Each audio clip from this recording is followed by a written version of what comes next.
Press plus. Press plus. Ding. Jackpot day.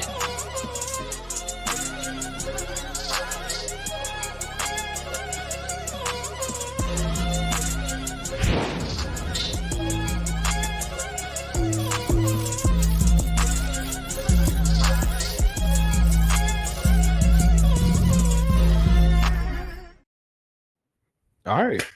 Peace. Let's get started. Welcome to what is this trust fund baby government contracting class, pretty much one-on-one. We're going to go over the basics, and I'm just going to give you all an understanding of how easy it is to get into the system and anything that you need help with. I plan on walking you through hand in hand in order so that you can easily get into this development. So previously, before we just went into the intro, right, I was going over some of the different type of fields that you can government contract for. So with me and one of my partners, they're actually here. I had some companies that was just laying around at years old. They've been established since like 2001. I believe it was Avery. Avery was one of the business entities. So we took Avery, we established it in Florida, and we did the articles and bylaws. That's something that we already do in the company. So it was easy for me to be able to provide that within my own structure. So we did the articles and the bylaws. Made sure we had an understanding of the structure. Also, we had a trust that is the owner of the entity, so we don't have to really have concerns about beneficial ownership as we move forward because we know what owns the entity. We have the address, we registered into the state, and then did everything waiting for the information coming from the state, apply for SAMs. Literally, that process, just getting the documents in order and the registration was, if we wasn't like eating and doing stuff in between, it probably would have took probably like an hour and a half max, right? So it's not a lengthy process. You just have to have all the information in order. So we're gonna go over the checklist, and we're gonna go on SAMS.gov, and we're gonna look at some of their resources, and I'm gonna show you where you can pull some of this information and give you a better idea of the field you may want to get into, but also being mindful that if you have a business, it does not mean that you cannot contract for other businesses. So if I have an MMA company or if I have a karate dojo that is government contracting, it does not mean that we can't sell toilet paper. Just keep that in mind. Y'all feel me? Cool. All right. So I don't think okay, so now that I said that, can I get some more businesses now? So I see courier, I see cleaning, HVAC, home services, um,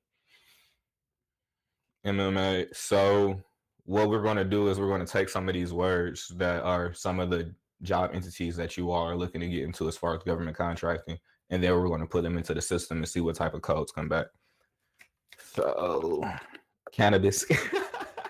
I'll show you the cannabis codes. I have to pull them for myself.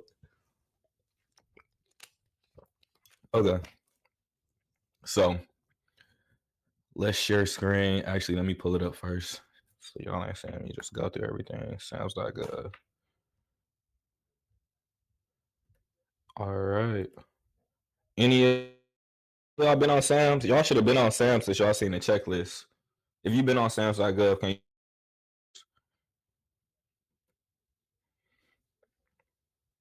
Say that one more time. I think you might have went in and out. I see that. I see my Wi-Fi just did some stupid stuff. No, I said, how many of y'all been on SAMS.gov? Actually, let me close out some of these programs. That's probably why. I got my CapCut open and everything. Yeah, close all of this. Okay. No, I was just asking. Never heard of it. So this is where. Let me see if I can. How much money?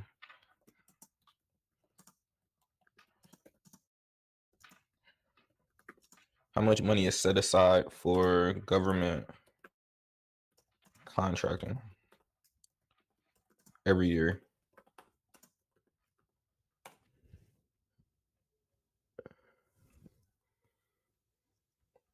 Nah, I can't say set it.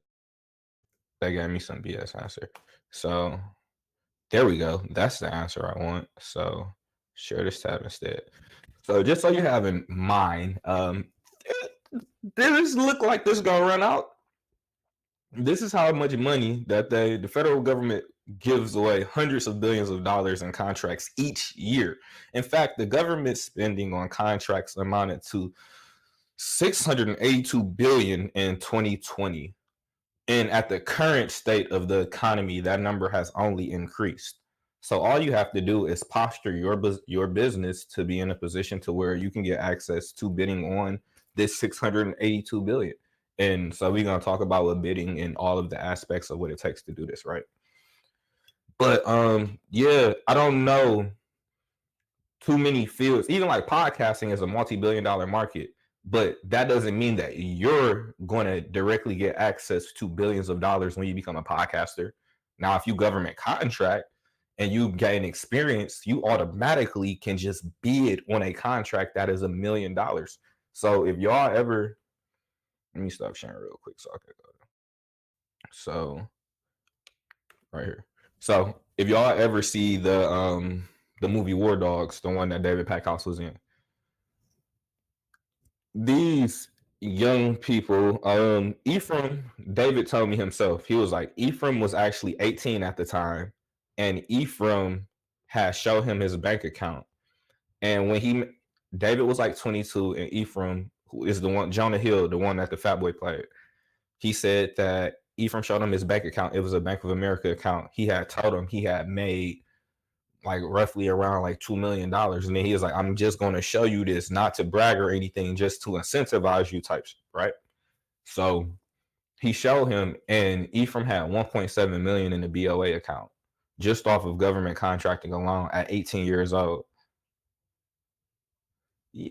So just, this is little young 18-year-old Jewish boy who's able to get this type of money from the government. Now, granted, he was selling guns. You don't have to sell guns. Like I said, several other ways for you to do that. Even the fact that me, myself, as a public speaker, I can do government contracts and that. I can create school curriculums and I can get money from the government for this as well. And then there's a whole nother avenue of Native American set-aside structures.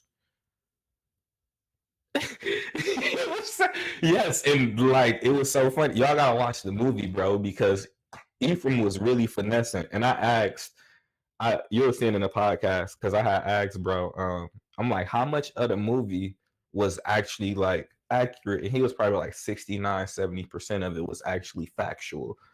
But that's, Ephraim is Jewish and he sold guns, like millions of in ammunition to the United States government.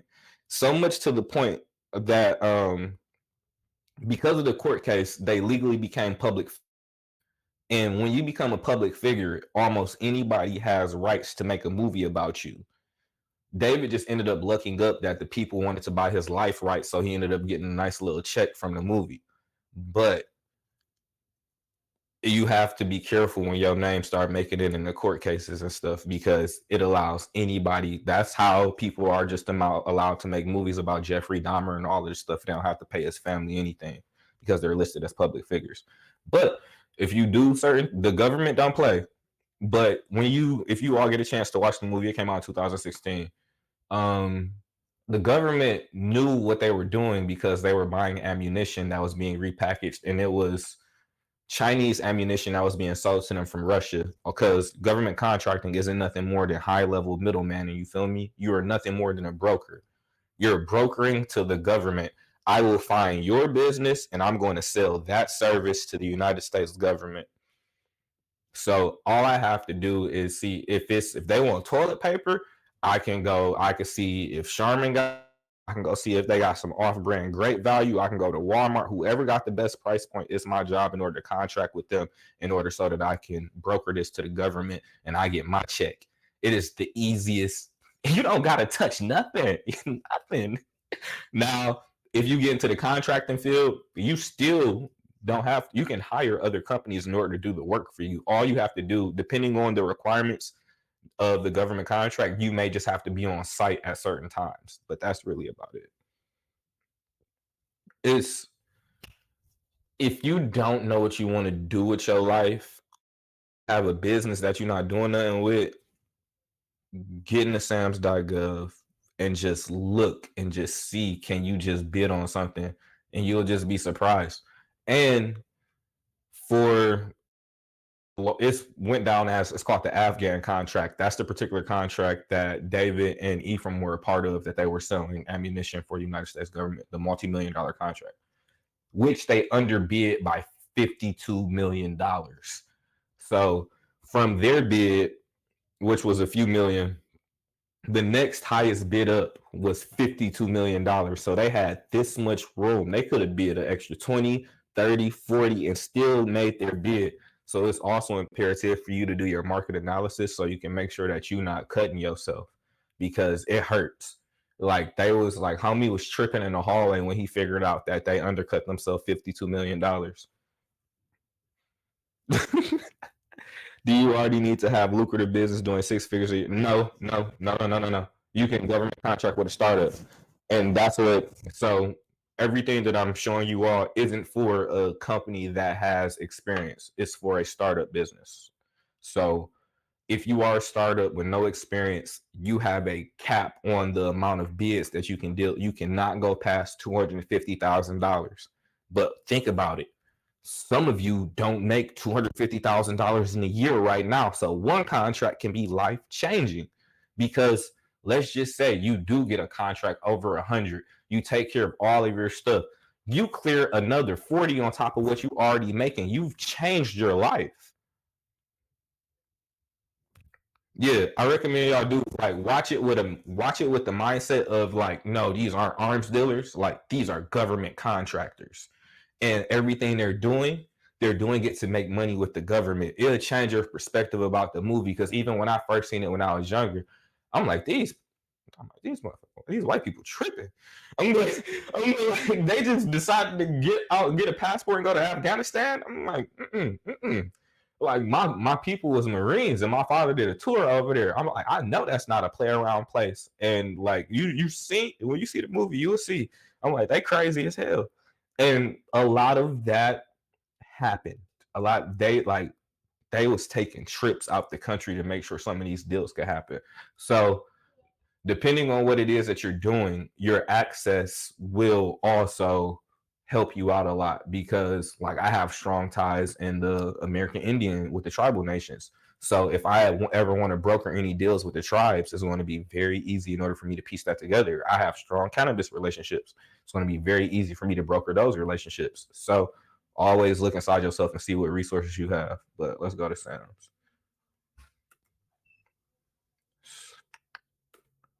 Y'all got questions so far?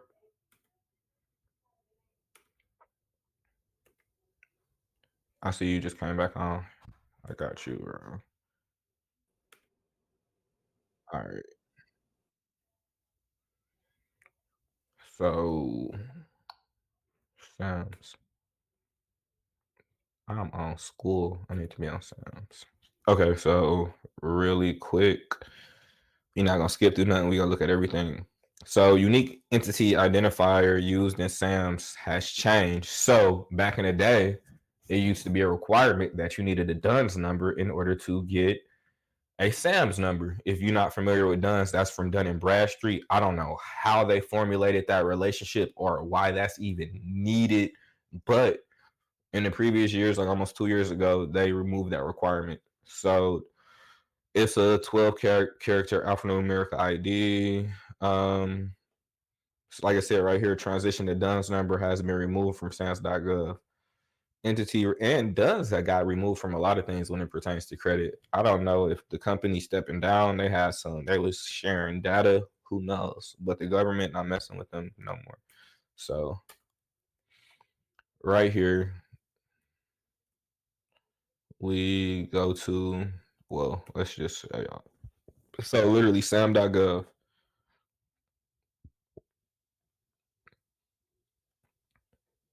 We will pull up the checklist. So get started. And we want to go to entity registration checklist. So this is like 18 pages, fam. So all awards, right here. For all awards registration, prepare these sections. For financial assistance awards registration, prepare these sections. We are not looking for financial assistance. So what we will be doing all falls underneath this side, all awards registration. So we will have to get a unique entity ID. We do not have that right now. Core data will be your business data, assertion, reps, and certs, because you don't have any previous backgrounds or anything, unless it's something like martial arts.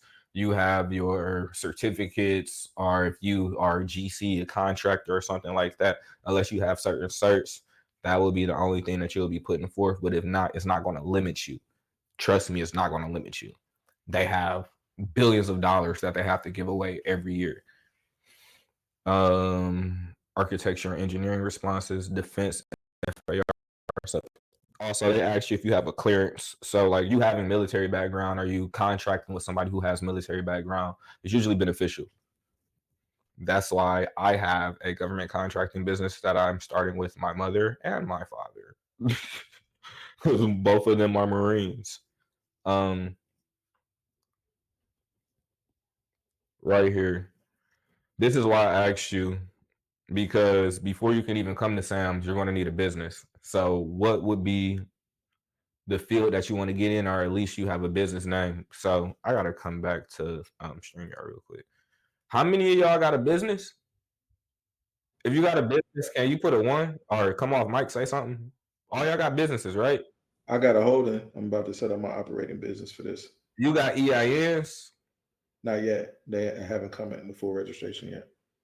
Okay. I have an EIN. Main things that you're going to need is, during this process, business name, articles, bylaws, EIN number, and it's beneficial if you have a website. They're going to want you to have a phone number, and you're going to need an address. I'm going to let y'all read what they say about addresses. Do you have to have an account, like a checking account? Get that set up? Yes, because they need a way to pay you. Right. Okay. And that's another reason why you need to have the articles and the bylaws and the EIN number, so you can just go open up the bank account.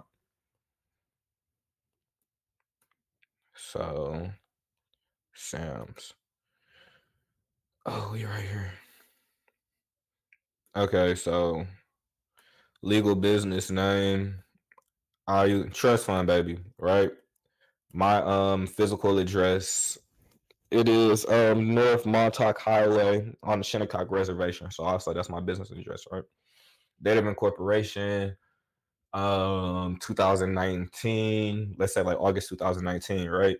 State of incorporation, I was living in Michigan when I started that, but I'm in Florida right now, so I probably would say that I'll probably re-register in Florida, because Florida has slightly more lucrative contracts, especially with the storms and with the agriculture and stuff here. So just on the state side, it's beneficial to be mindful of where you're registered at, because of the type of contracts and the type of business that may come to that specific area on the state level. So 1 second, y'all. All right, so on the state level, when I have a company registered in Michigan, right? That same business, we just took it and we registered it in Florida as well. So pretty much it's established that the parent company can right now be doing business in Michigan. And we established a sub branch. We just franchised out down here in Florida. But that does not mean that I also cannot government contract with that company that is in Michigan as well. I just have to make sure that I clarify that with SAMS. So if I'm going to register whatever company that I'm putting in the system, whatever state that is where they're going to offer me my state contracts from. So I live in Florida right now. I have business in Michigan. It's about to snow up there. Business is going to be limited as far as contracting anything outside of transportation in certain aspects, because we have ports up there. So transportation really never slows down in Michigan. It's the motor city. They're always doing manufacturing there. Understood that, I would attempt a contract in that capacity in Michigan. In Florida, they build all year. It's transportation, it's agriculture, It's a lot of import, export. It's a lot of different nationalities here. So it's a plethora of different business structures. So it's more lucrative for me to do business in the South right now, especially throughout this season. Main reason why a business just got registered in Florida. So be mindful of the state you register in, because and also have an understanding of what the fulfillment is going to be for the contracts, because it may travel to be there if you choose a state you live outside of. But if they paying you well enough, make it make sense, right?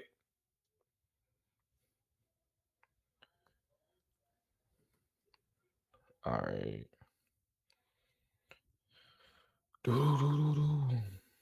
Where is the screen sharing tab? We gotta go back to sounds. Oh no, we are on entity registration checklist. Okay. Most of us here, we will not have a national provider identifier. This is for people who are not United States entities, or your business is not a United States entity. Most of us will have domestic addresses, so you will be qualified or looked at as a domestic entity. And for any of you, I didn't actually do it for this class, but when I go over the beneficial ownership stuff, I did it for Doctor's Goodies class. It literally explains the difference between a foreign entity versus a domestic entity. And one of the main qualifications of that is if you are registered in a state, they will consider you to be a domestic entity unless the registration within itself says you are foreign. But even still, the fact that you are registered within one of their state departments usually brings you into one of their jurisdictions. And that's what the IRS recognizes. Core data. So when it says core data, this is the main information. It's 18 pages, but it's select parts that you really need to focus on. So organization start date, you have to know these things. Date on which your company's fiscal year ends, December. Make it simple. End of year, December is when we stop getting money, and we start right back up December 31st or December 21st or whatever. We start right back January 3rd. Boom. Same, pay attention to the way the corporate structure moves already and just follow suit. Organization division names and number optional. You don't have this right now. Organization website URL optional. Not necessary, but if you have one, it helps. We just did a business for the Shinnecock, and it is called Wampum Cloud. Wampum Cloud established on the reservation, and she just went on GoDaddy and just made the website. So there was something present. You pay for the URL, you pay for the domain, and actually GoDaddy will generate pretty much a free structure for you depending on what you give it. All you have to do is go in and change out pictures and switch a few words around. You don't got to pay nobody $300 to $3,000 to build you a website. You just got to be patient and work on your stuff. Like, take time and work on your stuff. I have built several of my websites, and sometimes it'll take me a few days. Sometimes it'll take me probably 2 weeks. Hell, I'm doing another one now, and it's actually been took me like almost 3 months. Marketing path identifier number, we don't need that. Physical address, all auto-filled from unique identifier. So mailing address, you can copy your physical address. So I don't know, it is a section in here where they mention it, but when it comes to your app, here we go, right here. Public search results, right here.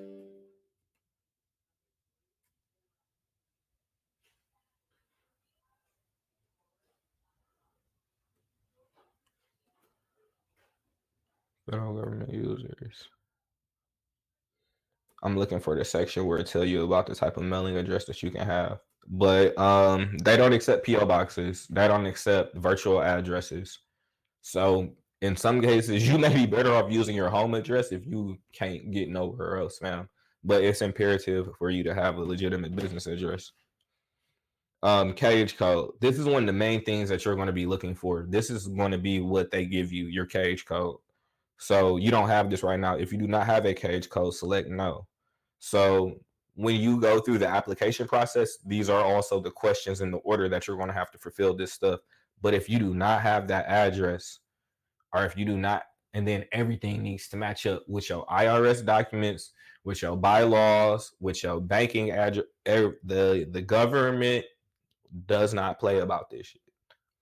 If anything does not look up to par, they will reject your stuff. And that is what will take you so long in order to start getting into contracts, because you cannot get your cage number. I got a question on that. What's up? Okay, so can we use the registered agent address as a physical address if it's not virtual? They don't want registered agents either. Okay. Like, they really don't play about that. All right. That's good to know. So that's why I wanted to have a conversation with y'all about the checklist, so you can be prepared for some of these things that y'all need to get in order, instead of you just keep on applying and keep getting rejected. Know that they don't like PO boxes, virtual addresses, registered agents. They want you to have a physical address that they can verify. Keep in mind, they work in conjunction with the United States Post Office, so they know. It's just like the IRS. They can verify all your addresses as soon as you put them in the system.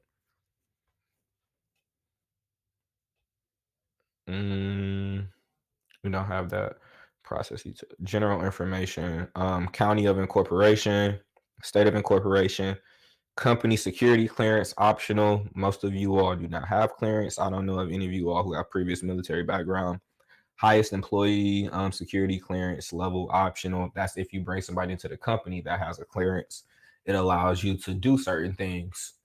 So especially if you're going to be dealing with weapons, firearms, any international brokering, they usually want you to have a clearance. Institution type, foundation, hospital, educational, disadvantaged business, enterprise must be certified by federal agency. So that's not anything that I recommend that y'all do. Native American entity type, if applicable. So that's one that I use often. Organization factors, corporation, LLC, foreign owned. Most of my government contracting businesses are corporations, are either trust. And then right here, entity structure, corporate entity, not tax exempt, corporate entity, tax exempt, sole proprietorship. So they do allow tax exempt businesses to government contract. Profit structure, for profit, nonprofit. All my business are for profit, except for the charitable structures. So economic, veteran owned, minority owned. And I do have minority women owned businesses that I have put women in place in order to control, so that we can exercise that ability in order to get that specific leverage in that field. So if you're in a relationship, you got a homegirl, or you got some people that you may want to get into this with, there are certain opportunities that are allotted to specific minority groups, such as minority women, and of course American Indian. But there's several little gaps where you can get avenues to where they'll look at your bid over other people's. Right here, you asked about bank account information. Do you accept credit cards as a method of payment? And electronic funds, ETFs. So account type, routing number, accounting number, automated clearinghouse. They want all of that information. Keep in mind, this is the government. They want to be in your business. US phone number. And they also, I don't know if y'all familiar with a remittance, but a remittance is coupon address. So whenever people talk down about coupons, just be mindful the United States government is asking you if you have an address where they can send coupons for you. So they need your name and address. Executive compensation questions. So you all won't need a lot of this information right here, because you all didn't exceed over 25 million in business. You all are doing this with new startups. Hopefully all of that's the same.